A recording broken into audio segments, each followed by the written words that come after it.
It appears that KSI vs Joe Fournier is going to happen in May, and I think this is a great fight for KSI to take in order to prepare for Jake Paul. There's also been rumors that KSI will take a fight against Tyron Woodley, but I think that is a terrible idea. Woodley is on like a 6-fight losing streak, he doesn't throw enough punches to really push KSI, and he's a very different fighter compared to Jake. On the other side of the coin, both Jake and Joe have a similar height, reach, and actually they have similar flaws as well. The footwork from both men leaves a lot to be desired, and whenever they get tired, they swing wild punches without proper setup, and their boxing becomes very sloppy. The only reason for KSI to go up against Tyron Woodley is to attempt to knock him out faster than Jake did, and to me, that's such a waste of time. Tyron is a UFC legend. Let him just chill and retire. Joe Fournier is a way better opponent. When KSI fought Swarms and Pineda on the same night, it was hard to really analyze how much he improved coming off the Logan Paul rematch. He knocked them both down, sure, but his opponents didn't engage him at all and just kept running, resulting in KSI having to chase them down and not looking as sharp as he could have. It's hard to knock someone out in a boxing match when all they're doing is running away from you, so KSI didn't have the cleanest highlight reel knockouts on that night. When the Faze Temperrr fight came around, KSI used a brand new technique inspired by Michael Venom Page. I'm convinced that this new style was just a one-time use due to Temperrr's sheer size and reach, and he won't apply it in future fights. The Temperrr knockout was clean and showed a lot of improvements from his bouts in August. KSI's combinations were quick and effective, and it looked like he could close the gap of his opponents quite well. He is a pressure fighter, and throwing 3 to 4 punches at a time, all with knockout power, is a good sign.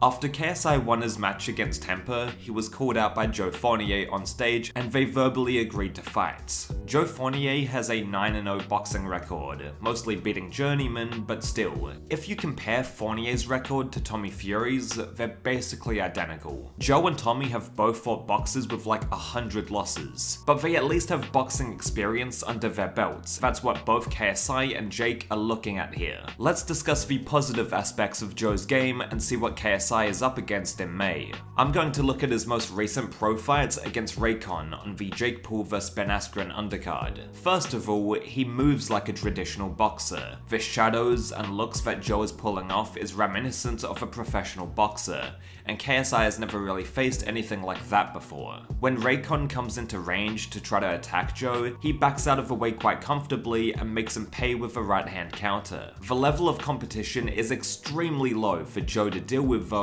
so countering him isn't that hard. Joe usually throws combinations instead of just isolated shots, and he often comes downstairs and lands hard hooks to the body. His feints are pretty solid and he has a decent jab, which might give KSI more things to think about while inside the ring. Even in the latest sparring footage that Joe posted, he's putting together good combinations and knocking fighters out cold. Joe has the power to shut the lights out, and that's evident due to his past record. However, KSI is around the same size as Joe, so we'll see if his power can translate on fight nights. The biggest compliment I can give Joe is how measured he is while boxing. Of course he's fighting Raycon, who again is not giving him anything to worry about, but still, he's patient with setting up shots. He isn't necessarily gun shy, which would be a bad thing, but it seems like he's just trying to land the best shots possible, and that requires a bit of feinting and waiting. I decided to examine the Raycon fight primarily because that's the most recent fight that Joe has done, in the pro scene at least. He's been up against higher levels of competition, but that was all the way back in 2016, while the Raycon fight was in 2021.